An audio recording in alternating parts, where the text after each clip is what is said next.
நம் எண்ணங்கள், வார்த்தைகள் மற்றும் செயல்கள் அனைத்தும் கர்மாவை உருவாக்குகின்றன. நல்ல கர்மா நல்ல விளைவுகளையும் தீய கர்மா தீய விளைவுகளையும் தரும்.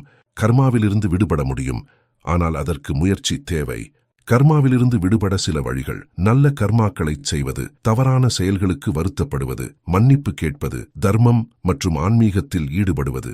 கர்மா என்பது ஒரு கருவி, நம்மை கட்டுப்படுத்த அனுமதிக்கக்கூடாது. நாம் நம் கர்மாவை உருவாக்கலாம், மாற்றலாம். கர்மா என்பது தனிப்பட்ட விஷயம். நம் கர்மாவை நம்மால் மட்டுமே மாற்ற முடியும். கர்மா என்பது ஒரு பாடம்.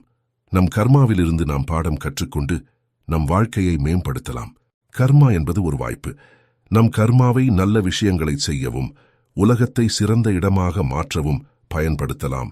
நம் செயல்களுக்கு நாம் பொறுப்பு. நம் வாழ்க்கையை நம் கட்டுப்பாட்டில் வைத்திருக்க முடியும். நாம் நம் விதியை மாற்ற முடியும். நாம் நம்மை விட பெரிய ஒன்றுடன் இணைக்கப்பட்டுள்ளோம். நாம் அன்பும் கருணையும் கொண்டவர்களாக வாழ